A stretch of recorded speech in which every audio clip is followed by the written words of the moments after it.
dark black line on this is actually represents the first 100 days. A lot of y'all left that blank. If you look at it, that dark black line extends from this front page to the next page. Within his first 100 days, did Roosevelt do a lot of legislation?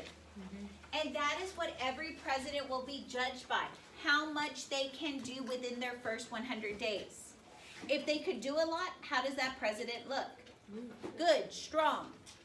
He could get along with Congress. If he doesn't do a lot, does he look as strong? So today, what we're going to look at is his New Deal. We're going to look at the program. We're going to figure it out. Does it provide relief, jobs? Does it provide reform? Does it fix the economy to prevent a depression?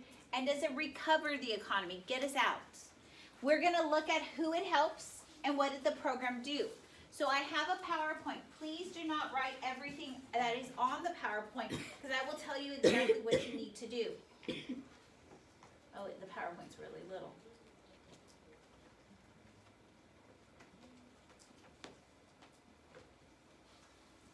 So this first one, if y'all look on y'all's little chart, it says Bank Holiday and Emergency Relief Act. Both of these are on this one slide. So this act is recovery. So what are you going to put in the first one? Recovery. Please write recovery because they all start with R. I had someone going down their paper putting R, R, R, R. I was like, which R is that one? Just please put it's recovery. Okay, so on the test, it's going to ask you, what was the first thing Roosevelt did in office? Here it is. He declared a bank holiday.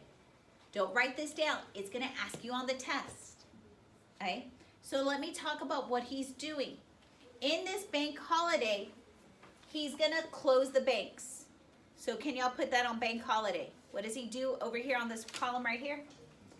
Close the banks. Do y'all see the act right there, the Emergency Banking Relief Act? This is the second portion. He's going to send in investigators. Don't write it down.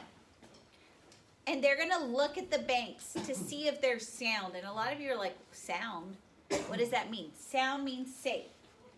And they look at the banks. The ones that are safe, they open.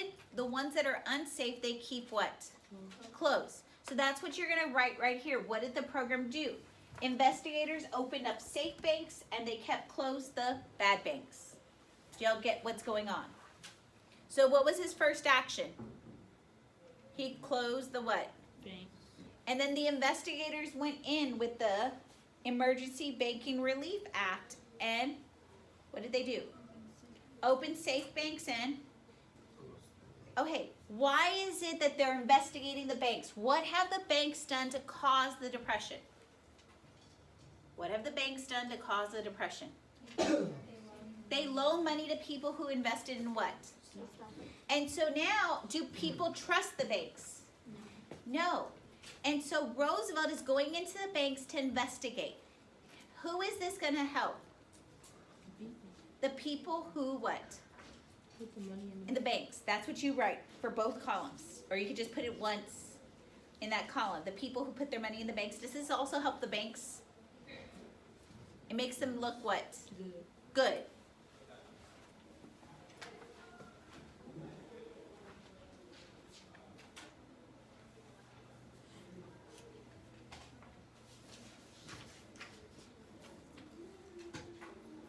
The next one, you already have it written out. This is the fireside chats. It's relief, recovery, reform. It's already written out for you. Oh, I didn't have relief, recovery, reform, right? But FDR, it's going to help the people because what he's going to do is he's going to give speeches from the radio. His first speech was giving assurance that it was safer to keep money in the reopened banks than your mattress. His chats offered information of what the programs were and added to the New Deal.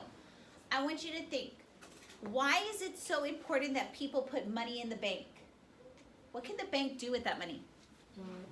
Make loans to who? Is it average people or businesses? If they loan money to businesses, what could happen to those businesses? They could do what?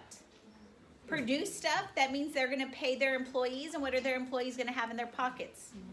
And if they have money in their pockets, what can they go do? put it in the bank, and that allows the bank to do what? Make more loans, right? What would that do to our economy? So is that going to happen by you keeping your money under your mattress? Does that allow for economic growth? So he needs to explain why the banks are safe, because if we don't put our money in the banks, will our economy ever grow? No. So what was his first issue to resolve? It was the what industry? The banking industry. So in his first days of office, what did he do with the banks? He closed them. The next one is already written for you. It's the Beer and Wine Revenue Act. This is Relief, Reform, and Recovery. I want you to tell me, what is this violating? It legalized light wine and beer with alcoholic content, presumably not exceeding 3.2% in weight, and levied a tax of $5 on every barrel so manufactured.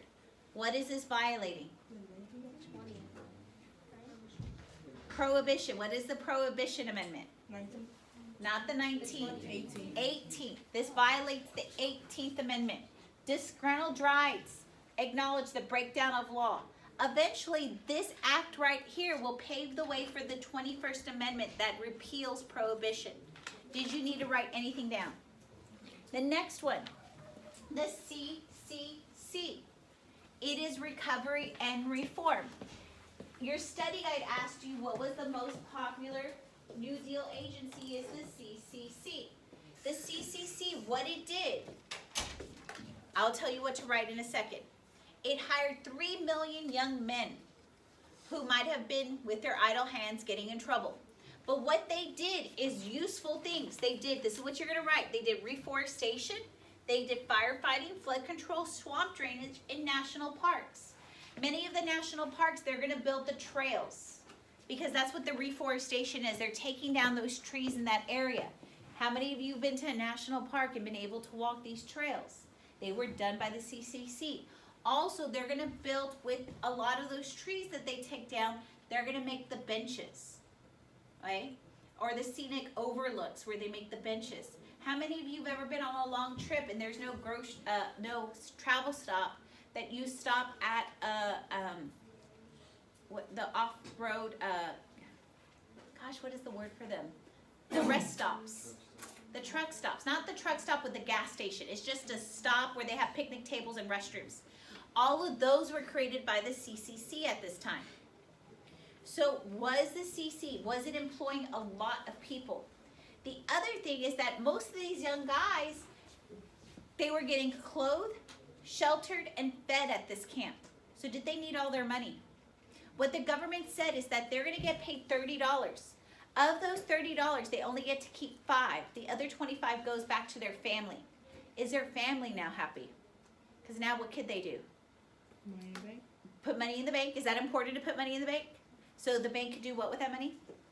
Loan it out, and so eventually it leads to economic growth. And even these people, aren't they going to buy food and clothing, what they need, their necessities? Does that lead to economic growth? When people have money and are demanding from businesses, what do businesses have to do? Production. Increase it.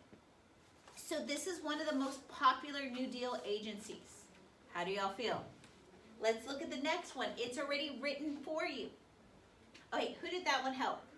The CCC. The economy? Not what group of people? Unemployed young men, right? The next one, the Federal Emergency Relief Act. This is Recovery and Reform. John Hopkins alone guaranteed $3 billion in states for direct payments, preferably on wages on work projects. Anytime you see the word work project, this means they're building buildings. They're building highways. They're building stuff of culture. So have y'all ever been to the fairgrounds and seen those big parkways that go into the fairgrounds? All of that was built during this time. And if you go to any of those buildings, they will have little emblems from the 1930s. The next one, the Agricultural and Adjustment Act. It is relief and recovery. It made billions of dollars available to farmers to help meet their mortgages. So who is this helping? Farmers, and it's giving them dollars to meet mortgages, to pay off their mortgage. Because if a farmer lost his farm because he could not pay for it, what is going to not be produced? What is not going to be produced? Agricultural surpluses, right? Food, corn, wheat. And if farmers are not producing that, is that going to impact our economy? Is that going to impact your tummy? And so Roosevelt realized this was really important. Are people going to be upset about this? What about people who are losing their homes and living in Hoovervilles? Are they going to get upset? Yes. So people are going to be critical of Roosevelt. The next one is the Tennessee Valley Authority. This is relief, recovery, and reform. So what could you write? RRR, right? Because we know it's all the R's. And you're just not pirate. Hey, this, let me read what is going on. The Tennessee Valley is owned much by the government because it's badly eroded. So do y'all know what happens to a river when it's eroded? What has happened to the bank of the river? It's wiped out, right? And so often this river will what? Flood. So we're seeing that over 2.5 million of the most poorest people in America live here. Is anybody helping to stop the floods? Does anybody want to come in and build and rebuild and like bring in infrastructure here? No. So this area does not have electricity. So the government owns this land, and what they're going to do, and this is what you're going to write at the end, they're going to dam up the river to develop the hydroelectric power. Okay. Dam up the river to develop the hydroelectric power. So the government is funding this with our money. Are people in Tennessee happy? It's providing electric power at a very low cost. Are they happy? Are we happy in Texas that the people of Tennessee are getting this very cheap electrical power to this area? Are we happy? Because was that our government taxpayer money? And many people will criticize this as socialism. How dare the government gives one area low-cost energy while the other area, us in Texas, have to pay a higher rate. Do you think all of these programs are going to make a lot of people happy, or they're going to make some people kind of jealous? All right, let's go to the next slide. This next one is written out for you. It's the Federal Securities Act. It is considered, so who does that one help? The Tennessee Valley Authority. People in Tennessee. Are people in Texas happy? No. So let's look at the Federal Securities Act. This Federal Security Act is reform. You already have it written down for you. What we're going to do is we're going to read through the description to understand who does it help. It says it required promoters of stocks or bonds to inform their investors of information regarding the soundness. What did we say soundness was? The safeness of their stocks and bonds. So who does this help? Investors in the what? Stock market.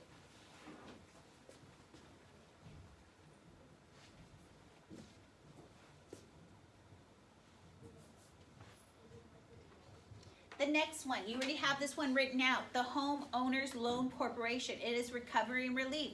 It helps homeowners get more, and mortgage companies. It helps them refinance their homes, because a lot of people, what are happening to their homes? They're losing them and they're moving to what? The shanty towns, which are called what? Hoovervilles. And this is preventing them from losing their homes. Are y'all okay with this next one? Let's look at the one next. It's the National Industrial Recovery Act. It's relief, recovery, and reform. So what could you put? RRR. I'm going to explain this one, and I'm going to tell you what to do. Because I'm going to give you an example of this. Because when I'm going to read it, it's going to make no sense. What this act did was to help labor and the unemployed. So who is it helping? Labor and the unemployed. That's what you put with it, who it helps. Let me read what it does, and it's not going to make any sense, so I'm going to explain it to you. So y'all got who it helps? Labor and the unemployed. So what it did, it was to work out fair codes of competition. What it did is that the hours of labor would be reduced so the employment could be spread over more people. Does that even make any sense? Okay, let me explain it this way. These people in the Depression have jobs. These people don't have jobs. So which side of the classroom is happy? Are y'all happy? Why not? You're broke. You have no job. They work 40 hours a week at 20 cents an hour. Y'all are broken, poor, and sad in the depression. What the government does, remember, we are going to reduce the employment so it can be spread over more people. The government's going to say, how many hours were they working over here? 40. For how many cents? 20. They're going to say, okay, you're going to work 20 hours for 40 cents. Is that the same pay? What does this happen to their hours? They work less, but do we still need to have them in the factory? So what do they do with their extra 20 hours? They give it to y'all, and y'all are going to get 20 hours at what? 40 cents. Are y'all happy? Do y'all now get this? Hours of labor would be reduced. Did I do that? Y'all used to work how much? 40 at how many cents? Did I reduce your hours to how much? And then what did I do with the extra hours? What did I do with the wage? Okay. Did I reduce the hours so that employment could be spread over more people? Does it make sense now? So, don't write that down. What you're going to write down is that it placed a ceiling on max hours. So, maximum amount of hours. What was the max hours? 20. Did I set a minimum level of pay? What was my minimum level of pay? 40 cents. So, I set a max hour and a minimum wage. Wait, don't we have that today? What is the max hour you could work? 40 hours. What is your minimum wage? This sets that up. Okay, the last thing. So y'all, what did y'all write? What were the two things you wrote? Max hours, minimum wage, and also it allows them to organize and bargain collectively. Labor unions can sit down with their management and say, hey, we need more pay. Hey, we need better working conditions. Does this help labor out? Does this help the unemployed? Eventually, what you will realize from your study guide, this will be declared unconstitutional, the NRA. And so you will eventually have another act that will create the minimum wage and maximum hours. Are y'all okay with this one? Did y'all get reduce the hours to spread the employment? Okay, the next one. The Public Works Administration. All you have to write is they're going to create a lot of projects building public buildings, highways, and parkways. You have to understand all of our infrastructure that we currently have today is going to come out from the 1930s culture in the 1950s. All of our big avenues, like if you've ever been in downtown Dallas and you see those great bridges, they were all built in the 1930s. Are a lot of them getting redone today? Yes, because that is old infrastructure. A lot of our buildings at many universities are getting built at this time. And then we get a lot of parkways, which have you ever seen like do y'all know the difference between just a road and a parkway? A parkway has all the greenery on it. Do we have a lot of those in Waxahachie? Have they just tried to do that to 77? Have y'all noticed that there's the cement blockers in the middle and they put those big old plants? Do those just get on your nerves? Why? Because they don't make you, they can't turn, right? Okay, now I understand why Jace is upset. But that's what a parkway is. They create those like nice, and it creates a parkway is where the road, where people could drive on the road, but they also have the sidewalk. So do y'all get what a parkway is? And they're pretty. Right? The other thing it's going to do, you just had to put the pretty, sorry. I'm just completely done. The buildings, highways, and parkways. The other thing it does, you don't have to write this. It's going to create the dam on the Columbian River, which is going to be bigger than the Great Wall of China, which y'all were last year. Y'all thought that was pretty big. So, are we employing a lot of people? So, who is this program going to help? The unemployed. Consistently throughout this first 100 days, has Roosevelt employed a lot of people? And by employing people, what does that give them? Jobs. It gives them money, so they could put that money where?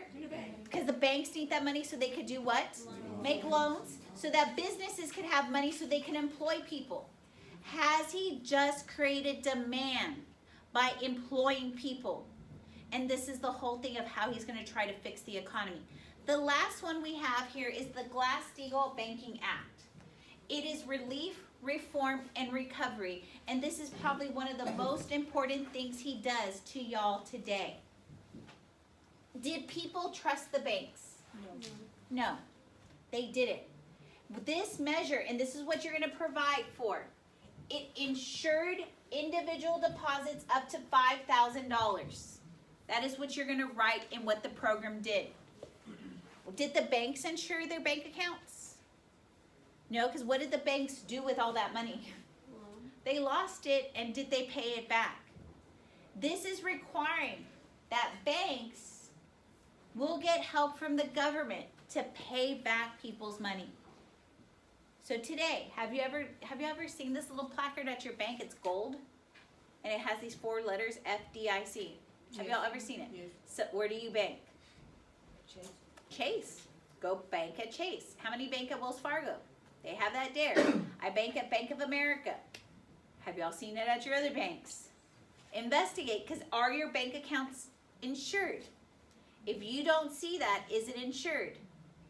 So this is very important for y'all to make sure, because today they don't insure up to $5,000. Today they insure up to $100,000.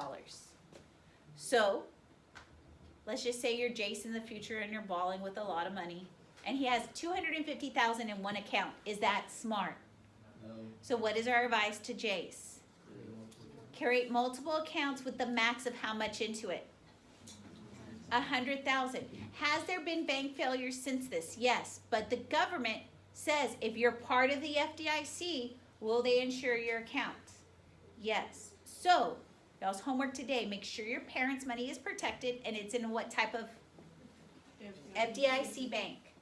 There's another one called the CDIC. So right now, has Roosevelt, within the first 100 days, done a lot? What was the first thing he tackled that he realized was really important?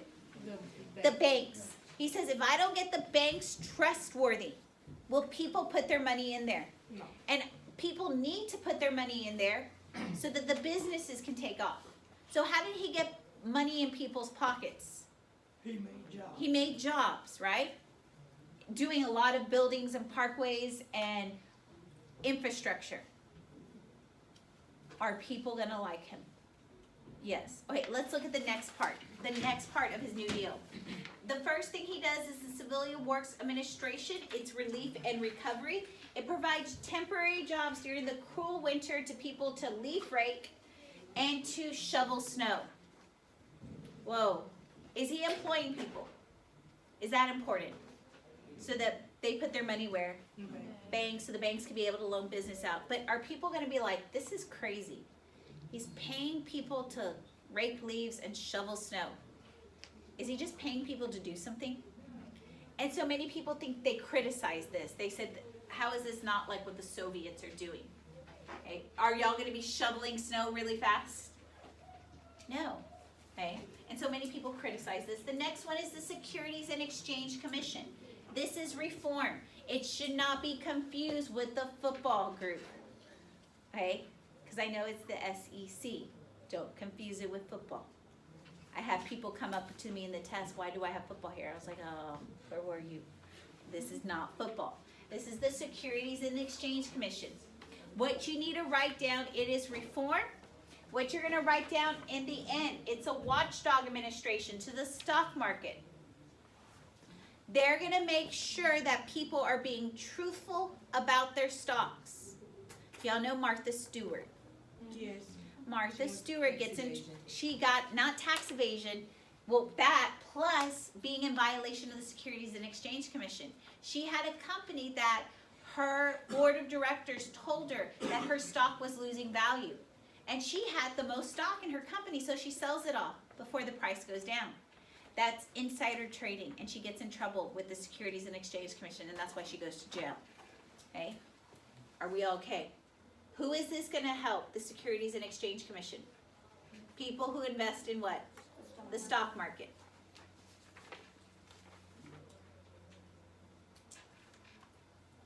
Was that a cause of the depression? The stock market? Mm-hmm. Yes.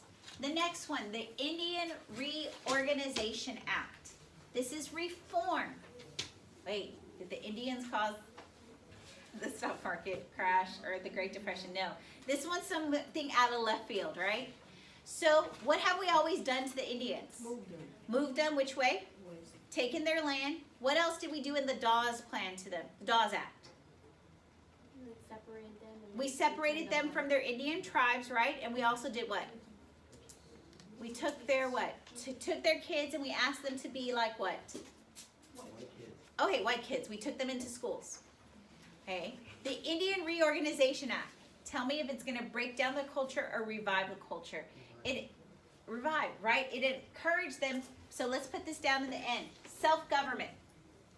It also said, go back to your native crafts and traditions. We're asking Native Americans to be what again? Native.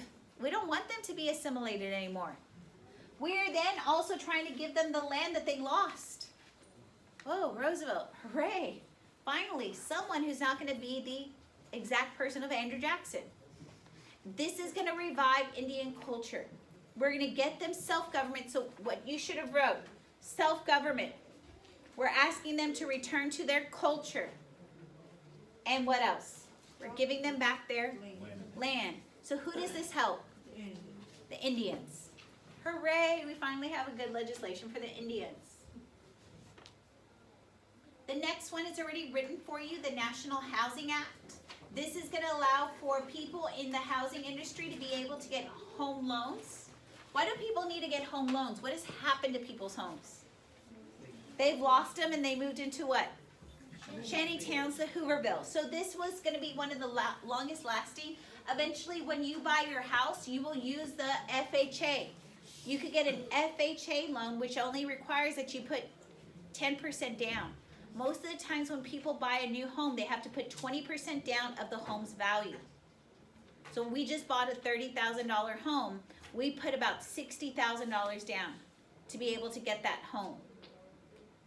So if you think about with this, you only had to put 30. So when you buy your first home, you're going to use an FHA loan. It'll go from anywhere from 3 to 10% that you can put down. But does that make it more affordable to get a home? The next one is the Fraser-Lemke Farm Bankruptcy Bill. Someone did this with Charles Evan Hughes as their person. Basically, we're helping, we're stopping the suspension of farm loans for the people in the Great Plains. Can the people in the Great Plains actually plant food? Why not? What's going on? Dust Bowl. And so they're stopping them from their houses being taken. The next act is the Resettlement Act. This act realizes, is it going to be tough for the people in the Dust Bowl area of the Great Plains to be able to revitalize their land? And so this is going to resettle several of them into places like South Texas. And also some people won't be able to be resettled who are just like the tenant farmers and sharecroppers. And those Arkies and Okies are going to move to California. Do y'all remember John Steinbeck from last year? Y'all read him, right? Of Mice and Men. Yep. He writes another book called The Grapes of Wrath about all of these tenant farmers and small farmers that moved to California. They moved to California to become grape growers. Is there enough grape jobs for them? So the book's called The Grapes of Wrath, because what does wrath mean? Extreme anger. They're angry because when they get to California, are there any jobs? Right. The next one is the Works Progress Administration. It's relief and recovery. They're creating work. So what kind of work are they going to do? Buildings, bridges, and what else? Roads. Haven't we seen this one over and over again? That every time he comes out, they're going to build buildings, parkways, and roads. There's other things that this one does. If you're in Wyoming, you could go out there and control the crickets. In Oklahoma, they needed to build monkey pens. Hey, I don't know, there was so much monkey apocalypse over there or something like that. The crickets were crazy in Wyoming. But basically, there's another program that they also do. If you've ever been to Chicago, Detroit, or New York, there's huge murals in those cities. Mm-hmm. Those were done by the Works Progress Administration, by Diego Rivera. They also sent out reporters to take out pictures of the Great Depression and actually to look for a lot of people who were ex-slaves to take down slave narratives. It employed over 9 million people.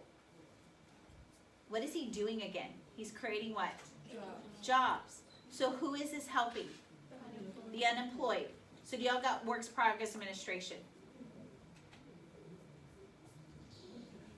Let's see if we could do, what time does the bell ring? 41. Okay, let's see if we could get to the end of this page. Okay. The next one, the Wagner Act. It is the 3 R's, relief, recovery, and reform. What this did, it created the National Labor Relations Board. Basically, it allows labor, this is what you're going to write, labor can self-organize. So they can have labor unions. Because what were labor unions associated with in the 1920s? If you were part of a labor union, they were going to call you what? A commie, a socialist. So who is this going to help? That was letting labor organize. Who's going to help? Labor. The next one we had on our study guide. And it asked you for what 3 groups did it help. We're going to get to that right now. You don't have to go back and write it on your study guide because we'll have it written on these notes. The Social Security Act is reform. The Social Security Act is reform. What it did, it's going to provide unemployment insurance. So that's the first group it helps, the unemployed. That if you lose your job, you could collect unemployment benefits. Y'all know y'all pay into this right now. I don't know how many of you work, but there's a FICA tax taken out of your paycheck. And that is you paying for your unemployment in the future. The second group it helps is the old age. That when you retire, you would have been paid into your Social Security, which is a retirement. Who works right now? Okay, Jace, since I always pick on you, where do you work? Chicken Express. So I'm going to change Ethan to Jace. So right now, Jace is probably putting about $10 into that FICA. Eventually, Jace is not going to work at Chicken Express all of his life, right? What are you going to do in the future, Jace? You're going to coach. So eventually, you're going to be putting probably like $200 into that. And for the rest of his life, he's going to be putting this money in. By the time he is 65, he will retire. And then they're going to come back and total all of this money he's debited into his account. And they're like, Jace, this is what you have for your Social Security. Okay? And these people will get payments monthly. So it helps the uninsured, right? And it helps the old age. And lastly, it's going to help the people who are handicapped. They're going to get payments because will these people be able to work? So the physically handicapped, people who are on disability get Social Security. I know it says delinquent children. It doesn't give children who misbehave money. Delinquent children are people who are orphaned. So do y'all get the 3 groups? The people who lose their job, they get some insurance, right? The old people that have paid into the system like Jace, right? And y'all have started paying into Social Security. And lastly, the people who are handicapped. I'm going to talk about this later in a little bit more depth, okay, when we come back.